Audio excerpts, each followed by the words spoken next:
તાજેતરમાં એક મંચ ઉપરથી જયેશભાઈ રાદડિયાએ જે પ્રવચન કરેલ અને હાકલા પડકારાઓ કરેલ અને સમાજ શ્રેષ્ઠીઓ પર જે પ્રકારના આક્ષેપો કરેલ તે મારી દૃષ્ટિએ નિંદનીય છે. એક રાજકારણી તરીકે, એક રાજકીય હસ્તી તરીકે અને જેમના પિતાશ્રીનું એક મોટું નામ છે રાજકીય હસ્તી તરીકે અને સમાજની જે ઘણી સેવા કરી છે તેના પુત્ર તરીકે પણ જ્યારે જ્યારે મંચ મળે ત્યારે એ મંચ ઉપરથી આવા હાકલા પડકારાઓ કરવા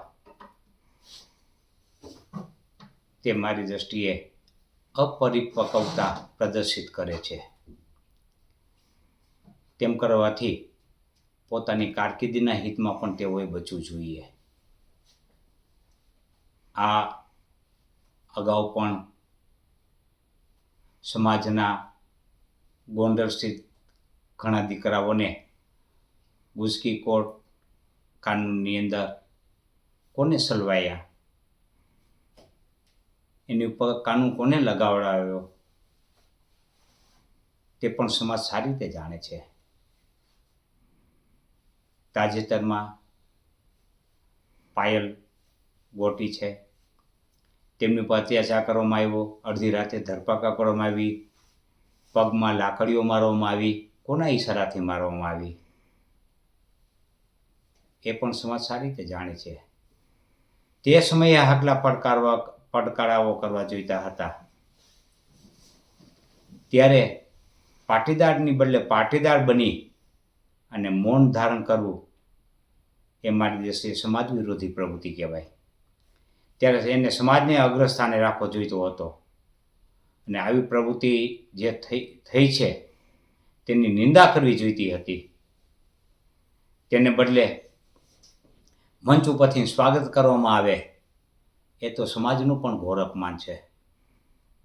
આમ કરવું બચવું જોઈતું હતું. સમાજ થકી રાજકીય અસ્તિત્વ હોય છે.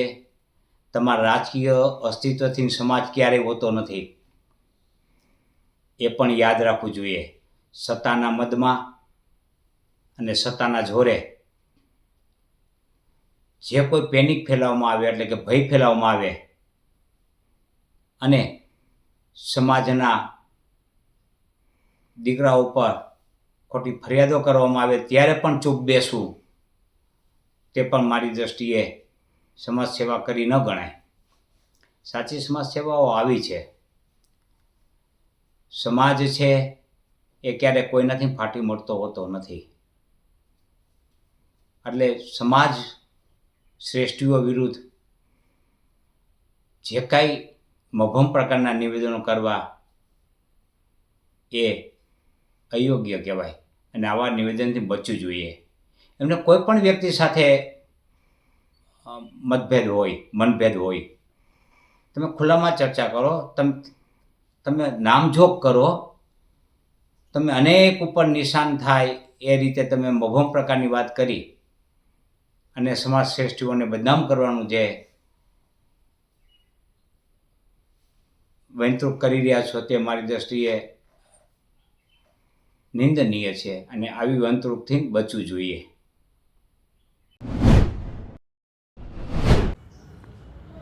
મારું નામ સંધુભાઈ સોજિત્રા, જિલ્લો રાજકોટ, જામકંડોરણા તાલુકો અને ગામ મેઘાવળ. જે 2 દિવસ પહેલાં જામકંડોરણા તાલુકાની અંદર જયેશભાઈ રાદડિયા દ્વારા એક સમૂહ લગ્નનું આયોજન કરવામાં આવ્યું.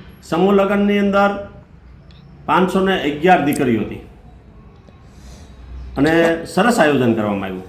પણ જે સ્ટેજ બનાવવામાં આવ્યું હતું, સ્ટેજ ઉપરથી જે જયેશભાઈએ ભાષણ કર્યું, રાજકીય ભાષણ કર્યું, સમાજના હિત માટે, સમાજની વાત માટે નહીં, લેવા પટેલ દીકરીઓના લગ્ન હતા, લગ્નમાં સમાજની વાત નહીં, પણ સમાજને બદનામ કરવાની વાત જયેશભાઈ જે કરી છે, જે જયેશભાઈ કીધું કે લેવા પટેલ સમાજમાં 2-3% લોકો ટપોરિયા છે, એ જયેશ રાદડિયાનો વિરોધ કરે છે. અરે જયેશભાઈ, સમાજમાં કોઈ ટપોરી ન હોય. સમાજના આગેવાનોનું કામ શું? સુધારવાના, લોકોને સમાજને સુધારવાનું કામ કરવાનું હોય છે. તમારાથી પ્રેરણા લેતા હોય છે લોકો. એના બદલે તમે સમાજના 2-3 લાખ વ્યક્તિઓને ટપોરી ગણો છો. આ તો કઈ વાત? તમને જે પેટમાં દુખે છે, તમારે જેને કહેવું છે એનું નામ તમે નથી લઈ શકતા. એ વિઠ્ઠલભાઈ રાદડિયામાં તેવડ હતી કહેવાની, એ તમારામાં નથી. તમે તો ખાલી રાજકારણ કરવા ઈચ્છો છો, સમાજને લઈને રાજકારણ કરવા ઈચ્છો. એટલે તમારી સરકારમાં 2-3 લાખ માણસો સમાજના ટપોરી બની ગયા એવું કહેવાનું તમારો મતલબ થયો ને? કે લેવા પટેલ સમાજમાં 2-3 લાખ માણસો, આ ભાજપની સરકાર, જયેશભાઈ મિનિસ્ટર હોવા છતાંય 2-3 લાખ માણસો ટપોરી બની ગયા. અરે જયેશભાઈ, ટપોરીની વ્યાખ્યા અને ટપોરી કોને કહેવાય તમને કહી દઉં. કોઈ લૂંટ કરતો હોય, કોઈ ચોરી કરતો હોય, કોઈ મારામારી કરતો હોય, કોઈ બેંકના કૌભાંડ કરતા હોય, કોઈ મગફળીના કૌભાંડ કરતા હોય, કોઈ ખાતરના કૌભાંડ કરતા હોય, આવા કૌભાંડિયાઓને તમે એને એમ કે આ ટપોરી છે તો બરાબર છે. પણ તમે કહી દો, જામકંડોરણા તાલુકાની અંદર ખાતરનું કૌભાંડ થયું, મોટામાં મોટું સરકારી ક્ષેત્ર કેની પાસે હતા? જેની પાસે હતા, જેને કૌભાંડ કરાવ્યા એ જ ટપોરી ગણાય. એવી જ રીતે કુમાર છાત્રાલય અને કન્યા છાત્રાલયની અંદર જે બોર્ડ કેન્સલ થયું અને વિદ્યાર્થીઓ નપાસ થયા, વિદ્યાર્થીને ચોરી કરાવતા, ચોરી કરીને સ્કૂલનું નામ રોશન કરતા હતા કે જામકંડોરણા તાલુકાની સ્કૂલ એટલે 1 નંબરની સ્કૂલ, વિઠ્ઠલભાઈ રાદડિયાની સ્કૂલ એટલે આમ સ્કૂલ. એમાં ચોરી કરતા છોકરા અને છોકરા ચોરી કરતા પકડાણા, આખું બોર્ડ કેન્સલ થયું, વિદ્યાર્થીનું ભવિષ્ય વર્ષ કેન્સલ ખરાબ થયું. એ માણસોને કહેવાય ટપોરી. આ જ રીતના છાત્રાલય અને કુમાર છાત્રાલય 52 ગામના તાલુકાની ગામડાની ટ્રસ્ટી બનાવવામાં આવ્યા હતા. બધા જ પછી વીઘા દીઠ પૈસા લેવામાં પછી ટ્રસ્ટી બનાવ્યા ગામડે. એ બધા જ ટ્રસ્ટીઓને કાઢી નાખ્યા અને ટ્રસ્ટીઓ થઈ ગયા વિઠ્ઠલભાઈ રાદડિયા પરિવારના. એને કાંઈ ટ્રસ્ટી હતા એ બધા ટપોરી હતા, તેને કાઢી નાખવા પડ્યા. હે જયેશભાઈ, આ જ રીતના જયેશભાઈ આરડીએસસી બેંકની અંદર શું કર્યું છે તો તમને બધાને ખબર જ છે. આરડીએસસી બેંકની અંદર જે છોકરાઓને નોકરી ઉપર ચડાવવામાં આવતા હતા, આર્થિક વ્યવહાર સિવાય એક પણ દીકરો મારો છોડ્યો નથી નોકરી ઉપર. જામકંડોરણાની વાત કરું છું, બીજા જિલ્લા તાલુકાની તો વાત નથી કરતો, લીધાય છે ને. પણ જામકંડોરણા તાલુકાની વાત કરું છું, આર્થિક વ્યવહાર સિવાય કંઈ થતું નથી. એ આર્થિક વ્યવહાર લેવામાં આવતો એને શું કહેવાય? એ ટપોરી કહેવાય. એ જ રીતના જામકંડોરણા તાલુકાની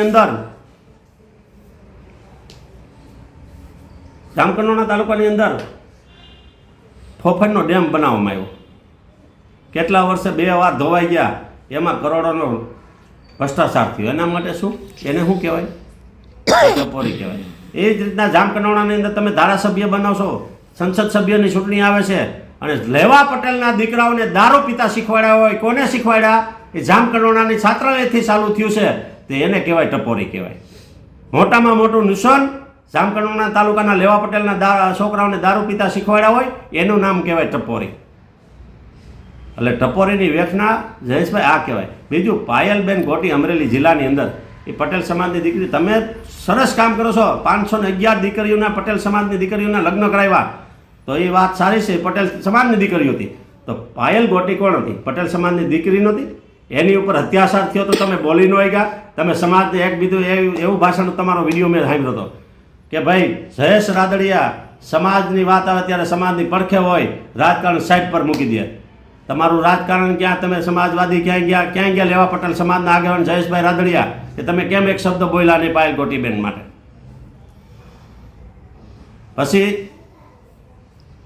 પછી જે પાયલબેન ગોટીનો વરઘોડો જેને કાઢ્યો હતો, એ તમે સ્ટેજ ઉપર એનું સન્માન કરો છો.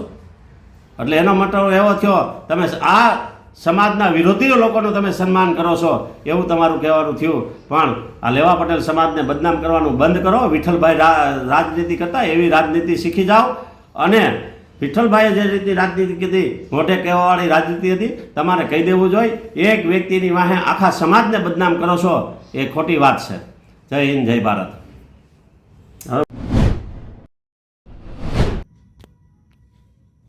પાટીદાર ભાઈઓ બહેનો નમસ્કાર. હું લલિત વસોયા આપ સૌને સોશિયલ મીડિયાના માધ્યમથી વિનંતી કરવા માટે આવ્યો છું. છેલ્લા 2 દિવસથી જે વિવાદ પાટીદાર સમાજનો ઊભો થયો છે, એ વિવાદમાં આપણા સમાજના આગેવાનો જે રીતે આ પ્રશ્નનો ઉકેલ આવતો હોય છે એ પ્રશ્નનો ઉકેલ લઈ આવશે. પરંતુ અત્યારે સમાજના ભાઈઓ સોશિયલ મીડિયાની અંદર, ટીવી મીડિયાની અંદર એકબીજાની તરફેણો કરી અને જે રીતે પાટીદાર સમાજની પાઘડી ઉછાળી રહ્યા છે, એને કારણે મિત્રો પાટીદાર સમાજની આબરૂને કલંક લાગે છે. જે કાંઈ પ્રશ્ન હશે એ સમાજના આગેવાનો ભેગા મળીને પતાવશે. આજે નહીં તો કાલે એ પ્રશ્ન પતવાનો છે. હું કોઈની ફેવર કે કોઈનો વિરોધ નથી કરતો, પણ દરેકને વિનંતી કરું છું, તમે જેના સમર્થકો હોય, પરંતુ મહેરબાની કરીને સોશિયલ મીડિયાની અંદર, ટીવી મીડિયાની અંદર આપણા સમાજની આબરૂ ન ઉછાળો. છેલ્લે સમાજની આબરૂ જાય છે. એટલે વિનંતી કરું છું કે કોઈ પણ આગેવાન, કોઈ પણ પાટીદાર સમાજનો દીકરો કે દીકરી સોશિયલ મીડિયાના માધ્યમથી એકબીજાને હલકા પાડવાની કોશિશ ન કરો. જે દિવસે સમાજને જરૂર હશે તે દિવસે બંને આગેવાનો કે જે આગેવાનો વચ્ચે વિવાદ હશે એ સમાજની વચ્ચે આવીને જે કાંઈ વાત કરવાની હશે એ કરશે અને એનું નિરાકરણ આવશે. એટલે આપ સૌને વિનંતી છે કે પ્લીઝ, આપણે સરદારના વંશજો છીએ અને સરદાર પટેલે કીધું છે કે ઘરની વાત ઘરમાં રાખો. આપણે સરદારના વાક્યને યાદ રાખી આવતીકાલથી સોશિયલ મીડિયાની અંદર, ટીવી મીડિયાની અંદર, પ્રિન્ટ મીડિયાની અંદર કોઈની તરફેણ કર્યા વગર સમાજને બચાવવા માટે, સમાજને એકજૂટ રાખવા માટે આ પ્રવૃત્તિ બંધ કરો એવી હાથ જોડીને વિનંતી કરું છું. સમાજની યુવા પેઢીને ભણાવ તમે જ બરબાદ કરી. નમસ્કાર ગુજરાત. પાટીદાર સમાજ બાંધે અને મીડિયા આગળ ન આવે ને સામાજિક કાર્યકર્તાઓના પેટમાં તેલ ન રેડાય ને તો એ મારો પાટીદાર સમાજ ન હોય. ભલા મારા જયેશ રાદડિયા અને જયેશ રાદડિયાજી તીર છોડ્યું, તીર ક્યાં ગયું ને કોને લાગ્યું ને કોની છાતી ચીરાણી કોણ ભીષ્મ પિતામાં થઈ ગયું ને બધાને ખબર પડી ગઈ કે આ ભીષ્મ પિતામાં હતા ને આ તીર અહીંથી છોડાનું હતું. ટૂંકી લીટીમાં જ વાત કરી દઉં. બધા દિનેશ બાંભણિયા પૂછે છે ને કે જયેશ રાદડિયાને હું પેટમાં દુખે છે, જયેશ રાદડિયા કેમ આવી નિવેદનબાજી કરે છે, પટેલ સમાજની આબરૂ જાય છે. વાહ વાહ વાહ. હવે પટેલ સમાજની આબરૂ જાય છે. જયારે જયેશ રાદડિયા 2017માં જયારે વિઠ્ઠલ બાપા બીમાર અવસ્થામાં હતા, જયેશ રાદડિયાના ખંભે જેતપુર જામકંડોરણા આપણે વિધાનસભાની તમામ જવાબદારી હતી ને વિઠ્ઠલ રાદડિયા જયારે બીમાર અવસ્થામાં હતા ત્યારે નરેશ પટેલે એનો ફાયદો ઉઠાવ્યો હતો અને એમના દીકરા શિવરાજભાઈ ભાદરાના નાકે, ક્યાં એ ટટડિયું ભાદરાના નાકે ઈ બધા કોંગ્રેસના રવિ આંબલિયાનો પ્રચાર કરતા. ત્યાં સમાજની આબરૂ ન જ ગઈ કે ત્યાં ભાદરાના નાકે ત્યાં તમારી માસીઓના આઇસોલેશન બેગ તૈયાર કરવા ગયા હતા.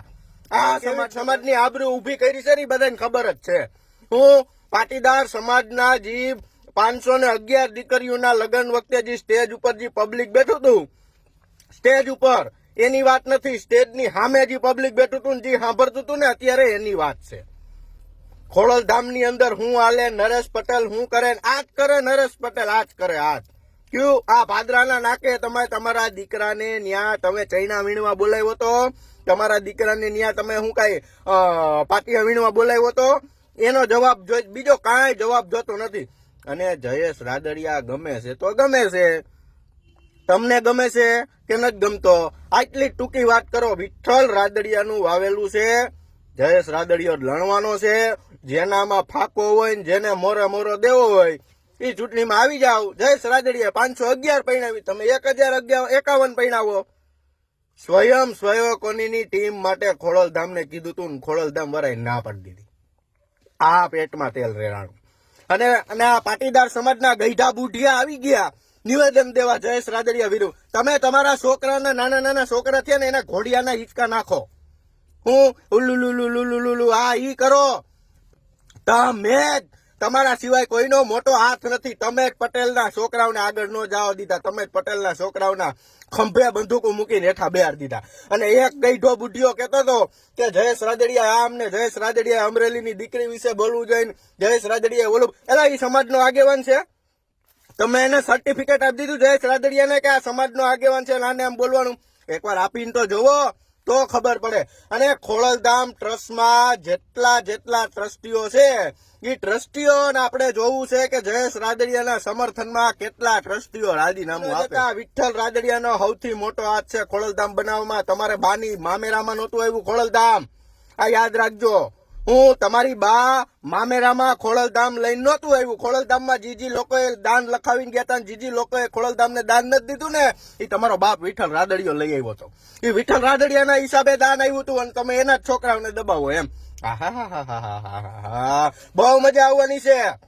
હું આ મુદ્દો કદાચ જયેશભાઈ રાદડિયા સમાધાન કરી લે ને તોય મુદ્દો આંકવાનો, આ પૂરો કરવાનો થતો નથી ને આ પૂરો થશે નહીં. એટલે મહેરબાની કરીને જેને એવું લાગતું હોય પાટીદાર સમાજની આમાં આબરૂ જાય છે ને પાટીદાર સમાજની આબરૂને કલંક લાગે છે, સાનું મનીના એફિડેવિટ કરાવીને નીકળી જાવ. તમારી બાના રેમડેસિવિરના ઇન્જેક્શન નહોતા મળતા ને તમારી બાને કોઈ હોસ્પિટલમાં નહોતું હાચવતું ને તેથી જયેશ રાદડિયાએ જેતપુર ને કનોડામાં આઇસોલેશન વોર્ડ ખોલીને તમારી બાયુને મારી માસીઓને હાચવીશ. આ જોવાનું. નરેશભાઈને એક ફોન કરો જો ઉપાડે તો, અને જયેશ રાદડિયાને ગમે તેથી ફોન કરો, એ જયેશ રાદડિયો ફોન ઉપાડે છે ને હજી એ ઉપાડવાનો જ છે. એટલે કોઈ ખોટી બળતરા કરવાની નહીં. અને તમારી પાસે જયેશ રાદડિયાની કાંઈ નવી કાંઈ કોઈ મેટર વિરોધ કરવા કાંઈ મળ્યું નહીં એટલે તમે જૂની મેટર લઈ આવ્યા એમ. કાંઈ કોઈનું થાહે નહીં. અને અમારો વિરોધ કરવાનો તમને શોખ હોય તો કરવાનો, અમે જયેશ રાદડિયા નથી. અમારા વિરોધ કરે તમને કાંઈ મળવાનું નથી, અમારી નથી. હું હજી એકવાર કરશું, અમારી નથી ને અમારે જોતીએ નથી. હું તમારી જાતા વાર લાગશે નહીં, એટલું યાદ રાખજો. રાજકોટના કેવું કહેવાય આપણે પડોદરીના ફાર્મ હાઉસમાં તમે બધા શું કરો છો ને એ બધુંય છે. તમે કયો ને સમાજની આબરૂ નથી કાઢવી, અમારે સમાજની આબરૂ નથી કાઢવી. ઘણ ખોદી આવ સાનું મનીના બેસી ગયો, તમારી લીટી જ્યાં લાંબી કરવાની હોય ને ત્યાં કરજો.